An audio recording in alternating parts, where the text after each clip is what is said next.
नमो नारायण। आज कार्तिक मास महात्म का 15वां अध्याय सुनेंगे।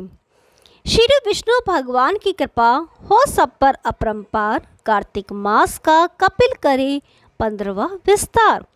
राजा पृथु ने नारद जी से पूछा, नारद जी तब दैत्यराज ने क्या किया, वह सब मुझे विस्तार से बतलाइए। नारद जी ने बताया कि उनके चले जाने पर जलंधर ने अपने राहु नामक दूत को बुलाकर कैलाश पर जाने की आज्ञा दी और कहा कि वहाँ पर एक जटाधारी शंभु नामक योगी रहता है, उससे मेरा ऐश्वर्य कहकर उसकी सर्वांग सुंदरी भामिनी को मेरे लिए मांग लाओ। यह सुनकर वह दूत शिव जी के स्थान पर पहुंचा, परंतु नंदी ने उसे सभा के भीतर नहीं जाने दिया, किंतु वह अपनी उग्रता से शिव की सभा में चला गया और शंकर के आगे बैठकर उनकी आज्ञा ले सब संदेश कह सुनाया। फिर तो राहु नामक दूत के ऐसा कहते ही भगवान शूल पानी के आगे पृथ्वी फोड़कर एक शब्द वाला पुरुष प्रकट हो गया, जिसका सिंह के समान मुख था और जो कि मानो दूसरा नरसिंह था। वह दौड़कर राहु को खाने चला तो राहु बड़े जोर से भागा, परंतु उस पुरुष ने राहु को पकड़ लिया। फिर उसने शिवजी की शरण ले अपनी रक्षा मांगी तो शिवजी ने उस पुरुष से राहु को छोड़ देने को कहा। तब उसने कहा, मुझे बड़े जोर से भूख लगी है, मैं क्या खाऊं? तब महेश्वरी ने कहा, यदि तुझे भूख लगी है तो शीघ्र ही अपने हाथ पैरों का मांस भक्षण कर ले। शिवजी के आज्ञा से वह पुरुष अपने हाथ और पैर का मांस भक्षण कर गया।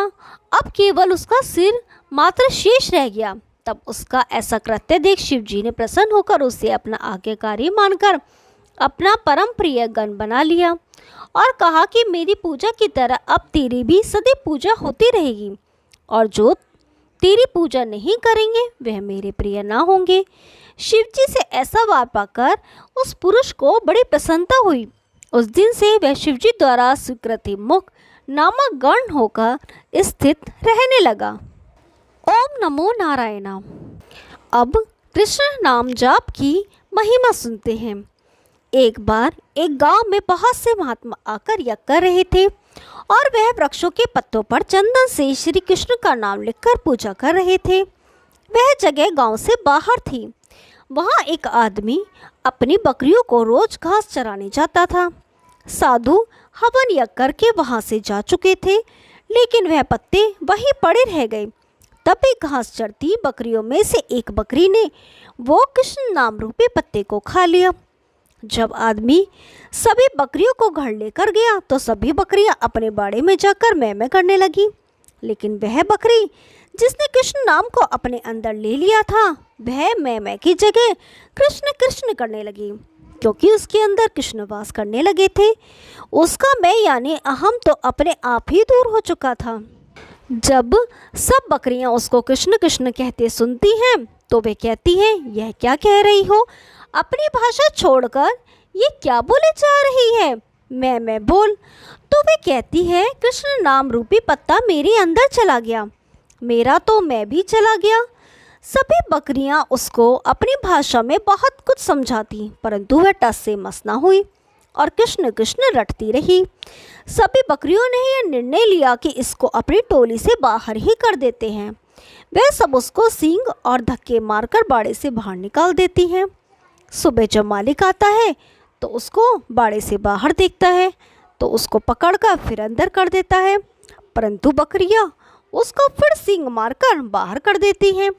मालिकों को समझ नहीं आता ये सब इसकी दुश्मन क्यों हो गई। मालिक सोचता है कि जरूर इसको कोई बीमारी होगी, जो सब बकरियां इसको अपने पास भी नहीं आने दे रही। तो वह सोचता है कि यह ना हो कि एक बकरी के कारण सभी बीमार पड़ जाएं। वह रात को उस बकरी को जंगल में छोड़ देता है। सुबह जब जंगल में अकेली खड़ी बकरी को एक व्यक्ति जो कि चोर होता है देखता है तो वह उस बकरी को लेकर जल्दी से भाग जाता है और दूर गांव जाकर उसे किसी एक किसान को बेच देता है। किसान जो कि बहुत ही भोला भाला और भला मानस होता है, उसको कोई फर्क नहीं पड़ता कि बकरी मैं कर रही है या कृष्ण कृष्ण। वह बकरी सारा दिन कृष्ण कृष्ण जपती रहती अब वह किसान उस बकरी का दूध बेचकर अपना गुजारा करता है। कृष्ण नाम के प्रभाव से बकरी बहुत ही ज़्यादा और मीठा दूध देती है। दूर दूर से लोग उसका दूध उस किसान से लेने आते हैं। किसान जो कि बहुत ही गरीब था, बकरी के आने और उसके दूध की बिक्री होने से उसके घर की दशा अब सुधरने लगी। एक दिन राजा के मंत्री और कुछ सैनिक उस गांव से होकर गुजर रहे थे। उसको बहुत भूख लगी, तभी उन्हें किसान का घर दिखाई दिया। किसान ने उनको बकरी का दूध पिलाया। इतना मीठा और अच्छा दूध पीकर मंत्री और सैनिक बहुत खुश हुए। उन्होंने किसान को कहा कि हमने इससे पहले ऐसा दूध कभी नहीं पिया। किसान ने कहा, यह तो इस बकरी का दूध है जो सारा दिन किश्न किश्न करती रहती है। मंत्री उस बकरी को देखकर और कृष्ण नाम जपते देखकर हैरान हो गया। वो किसान का धन्यवाद करके वापस नगर में राजमहल चले गए। तभी उन दिनों राजमाता जो कि काफ़ी बीमार थी, बहुत उपचार के बाद भी वह ठीक ना हुई। राजगुरु ने कहा, माता जी का स्वस्थ होना मुश्किल है, अब तो भगवान इनको बचा सकते हैं। राजगुरु ने कहा कि अब आप माता जी के पास बैठकर ज़्यादा से ज़्यादा ठाकुर जी का नाम लो।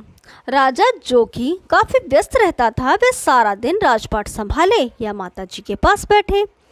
नगर में किसी के पास भी इतना समय नहीं कि राजमाता के पास बैठकर भगवान का नाम ले सके। तभी मंत्री को वह बकरी याद आई जो कि हमेशा कृष्ण कृष्ण का जाप करती थी। मंत्री ने राजा को इसके बारे में बताया। पहले तो राजा को विश्वास न हुआ, परंतु मंत्री जब राजा को अपने साथ उस किसान के घर ले गया तो राजा ने बकरी को कृष्ण नाम का जाप करते हुए सुना तो वह हैरान हो गया। राजा किसान से बोला कि आप ये बकरी मुझे दे दो। किसान बड़ी विनम्रता से हाथ जोड़कर राजा से बोला कि इसके कारण ही तो मेरे घर के हालात ठीक हुए।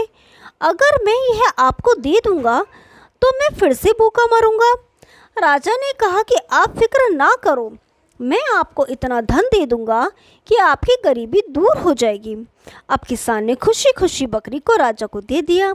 अब तो बकरी राजमहल में राजमाता के पास बैठकर निरंतर कृष्ण कृष्ण का जाप करती।